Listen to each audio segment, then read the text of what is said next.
आपने अक्सर जानवरों को पौधे खाते हुए देखा होगा, लेकिन क्या कभी पौधों को जानवर खाते हुए देखा है? सुनकर दिमाग घूम गया ना? ऐसा सच में होता है। इस दुनिया में ऐसे कई पौधे मौजूद हैं जो प्राण भक्षी है, खून के प्यासे है और जो जानवरों और कीड़े मकोड़ों का मांस खाते हैं। लेकिन जानने वाली बात तो ये है कि ऐसा क्या हुआ कि इन पौधों ने अपने नेचुरल रिसोर्सेज को छोड़कर छोटे छोटे जानवरों और कीड़े मकोड़ों को अपना शिकार बनाना शुरू कर दिया। तो चलिए ये समझने के लिए वीडियो की शुरुआत करते हैं। ये मांस खाने वाले पौधे किस तरह से इवॉल्व हुए, इसे जानने के लिए जॉक शूल्स की टीम ने पता लगाने की कोशिश की। इसके लिए उन्होंने 3 मॉडर्न कार्निवोरस प्लांट्स के जीनोम और एनाटॉमी का कंपैरिजन किया था। इस स्टडी में कई राज खुले। आज से लगभग 70 मिलियन सालों पहले जब पृथ्वी पर डायनासोर्स जैसे बड़े और विशाल जानवर हुआ करते थे, उस वक्त कुछ पेड़ पौधे अपने जेनेटिकल चेंज व प्रकृति में आए बदलाव की वजह से या फिर न्यूट्रिशन की कमी के चलते इंसेक्ट्स और छोटे मोटे जानवरों को खाने लगे।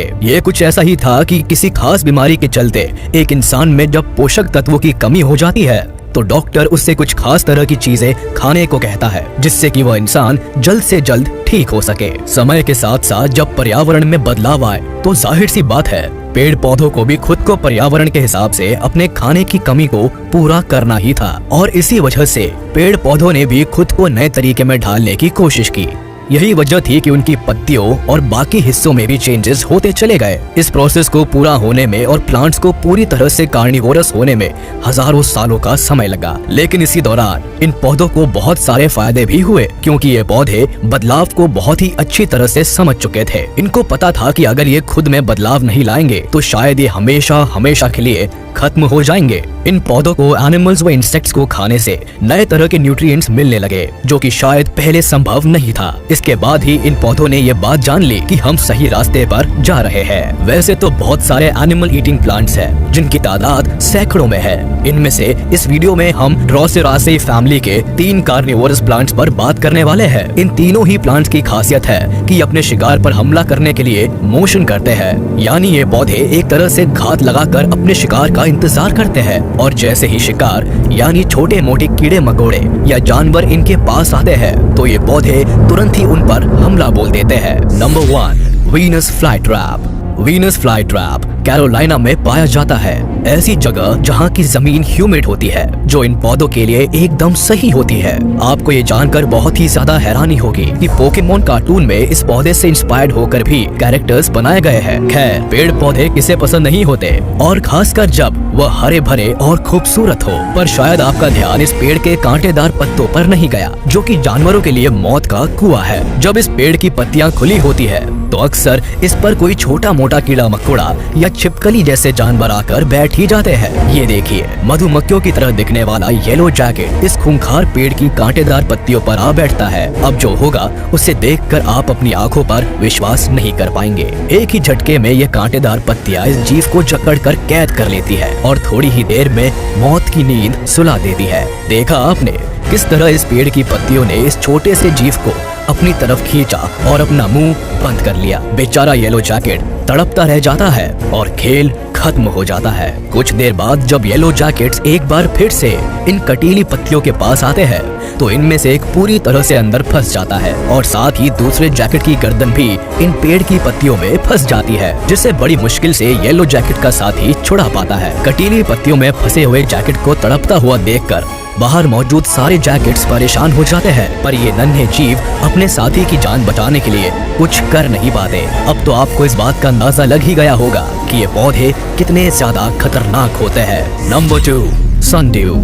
आपने रोलर कोम्ब तो जरूर देखा होगा, जिसके सर पर छोटी छोटी बूंदे जैसी लगी होती है और इन्हीं बूंदों की वजह से ही हमारे बाल मनचाहे तरीके से संवारे जा सकते हैं। ये पौधा भी कुछ रोलर कोम्ब की ही तरह दिखता है, जो एक मटर के दाने से लेकर आपके हाथ की लंबाई जितना बड़ा हो सकता है। जिस तरह एक रोलर कोम्ब के सिर पर छोटे छोटे दाने लगे रहते हैं, उसी तरह इस पौधे के सिर पर भी कई सारे छोटे छोटे और चिपचिपे ड्रॉपलेट्स होते हैं, जो कि वाटर और कॉम्प्लेक्स शुगर से बने हुए होते हैं। ये इंसेक्ट्स को अपनी ओर अट्रैक्ट करने के लिए एक तरह से चारे का काम करते हैं। इंसेक्ट्स इन्हीं ड्रॉपलेट्स की वजह से ही इनकी चपेट में आ जाते हैं। इससे पहले कि इंसेक्ट्स कुछ भी समझ पाए तब तक देर हो चुकी होती है, क्योंकि तब तक इंसेक्ट्स इस चिपचिपे लिक्विड में पूरी तरह फंस चुके होते हैं। इस पौधे की कुछ ऐसी भी प्रजातियां होती है जो छोटे मोटे कीड़े मकोड़ों को अपनी चपेट में लेते ही पूरी तरह से गला देती है। लेकिन इस पौधे की सारी प्रजातियों में से सबसे ज्यादा खतरनाक केप सनड्यू नाम की प्रजाति होती है। ऐसा इसलिए क्योंकि केप सनड्यू अपने शिकार के चिपकने के बाद उसे पूरी तरह से कसकर अपने शिकंजे में ले लेते हैं और उसे घंटों अपनी पत्तियों में दबाए रखते हैं। केप सनड्यू ऐसा तब तक करते हैं जब तक कि ये अपने शिकार को पूरी तरह से निचोड़कर इनके सारे न्यूट्रिएंट्स चूस ना ले। ये पौधे अपने चिपचिपे टेंटिकल से अपने शिकार को निचोड़ लेते हैं। ये अपने शिकार को भी महसूस कर सकते हैं और इस बात का भी अंदाजा लगा सकते हैं कि इनका कौन सा शिकार जिंदा है और कौन सा मरी हुई हालत में। जिस तरह हम इंसानों के पास दिमाग होता है, उसी तरह ये पौधे भी इलेक्ट्रिक सिग्नल्स की मदद से छोटी से छोटी हरकत का पता कर सकते हैं। इन सिग्नल्स को एक्शन पोटेंशियल्स का नाम दिया गया है। एक अनुमान के मुताबिक ये पौधे इस बात का भी पता लगा सकते हैं कि इनका शिकार पोषक तत्वों से भरा हुआ है या नहीं। Number 3, water wheel plants. जंगल में बड़ी बड़ी घास के बीच से गुजरते हुए सनड्यू फैमिली के मेंबर यानी वाटर व्हील्स को लेक के किनारे पर देखा जा सकता है। आपको बता दें कि ये पौधे बहुत ही रेयर है और बहुत कम पाए जाते हैं। इस पौधे में एक के पीछे एक लगभग 5 से 7 पत्तियां लगी होती है जो कि एक तरह से आइडेंटिकल होती है। साफ देखा जा सकता है कि इस पौधे ने यहाँ एक मॉस्किटो लार्वा को पकड़ रखा है। ये प्लांट्स इंसानों के लिए काफी हेल्पफुल हो सकते हैं। वाटर व्हील प्लांट्स लगभग हर महाद्वीप में पैदा हो सकते हैं और किसी भी तरह के पानी पर कब्जा कर लेते हैं। इस प्लांट में अंडर वाटर फ्लैप होते हैं जो छोटे छोटे समुद्री जीवों को पूरी तरह से कस लेते हैं और उनकी जान निकाल देते हैं। इन खतरनाक पौधों की पूरी तरह से जांच करने के बाद कार्निवोरस प्लांट्स के बारे में हम 3 बातों को बहुत अच्छे से समझ सकते हैं। सबसे पहले ये पाया गया कि आज से लगभग 70 मिलियन ईयर्स पहले जब 3 मॉडर्न कार्निवोरस प्लांट्स में से किसी एक को पूरी तरह से जीनोम डुप्लीकेशन से गुजरना पड़ा होगा, जिससे एक नए तरीके का डीएनए बना जिसे हम डुप्लीकेट डीएनए कह सकते हैं। इस डुप्लीकेट डीएनए ने लीफ और रूट्स जीन्स को भी पूरी तरह से बदल दिया और इसी वजह से इस नए डीएनए से इन प्लांट्स को नए तरह से काम करने की आजादी मिल गई और फिर इन्होंने अपना एक नया रूप धारण कर लिया। और फिर कुछ पत्तियों ने खुद को एक शिकारी की तरह ढालना शुरू कर दिया, जिसमें वह छोटे मोटे कीड़े मकोड़ों को फंसाकर उनका शिकार करने लगी। जबकि कार्निवोरस प्लांट न्यूट्रिशन और एब्जॉर्प्शन की प्रोसेस को जीन से ही कंट्रोल करने लगे। कार्निवोरस की जर्नी के सेकंड स्टेप की शुरुआत तब होती है जब पौधों को शिकार से नए तरह के पोषक तत्व यानी न्यूट्रिएंट्स मिलने लगे और इसी के चलते पुरानी पत्तियां और पेड़ की जड़ें उतनी ज्यादा जरूरतमंद नहीं रही जितनी की पहले थी। और ऐसा भी देखने को मिला कि जो भी जीन्स कार्निवोरस न्यूट्रिशन में शामिल नहीं थे यानी जिनका इस्तेमाल नहीं हो रहा था, धीरे धीरे उनका रास्ता साफ होता गया और वो गायब होने लगे।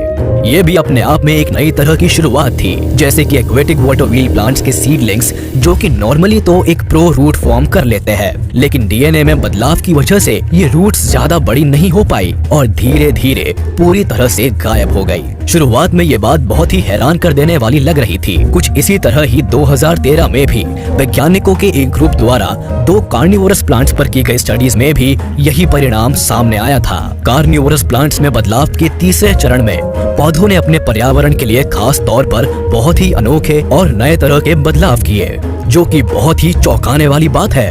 दरअसल रिसर्चर्स ने पाया कि जड़ें और पत्तियां एक तरह का जाल बनाने के लिए बने हैं। जड़ों के लिए जीन जो भी मिट्टी से पोषक तत्वों की तलाश और अवशोषित करने के लिए उपयोग किए जाते थे, अब उन्हें शिकार से पोषक तत्वों को बचाने और अवशोषित करने के लिए जरूरी एंजाइम्स बनाने का काम कर लिया गया है। ये होता है खुद को समय के अनुसार ढाल लेना। ज्यादातर कार्निवोरस पौधों के लीव्स और रूट्स में हर वो चीज आसानी से पाई जाती है जो किसी भी मांसाहारी प्राणी के लिए जरूरी है। नेचर कुछ भी कर सकता है और इस बात का जीता जागता उदाहरण है ये पौधे। पहले जहाँ ये पौधे पूरी तरह से शाकाहारी थे और एकदम आम पौधों की तरह ही हुआ करते थे, लेकिन समय बदलने के साथ साथ जो खुद को बदल लेता है असल में वही कामयाब होता है। जैसे कि ये पौधे जो शाकाहारी से मांसाहारी हो गए। आज के वीडियो में बस इतना ही। उम्मीद है आपको वीडियो पसंद आई होगी, तो हमारे इस वीडियो को लाइक कर दे और मुझे कमेंट में जरूर बताइएगा मांसाहारी पौधों की ये जर्नी आपको कैसी लगी। और अगर आपने अभी तक हमारे चैनल को सब्सक्राइब नहीं किया तो तुरंत कर दे और बेल आइकन को भी प्रेस कर दे ताकि हमारी नोटिफिकेशंस आप तक जल्द से जल्द पहुंच पाए।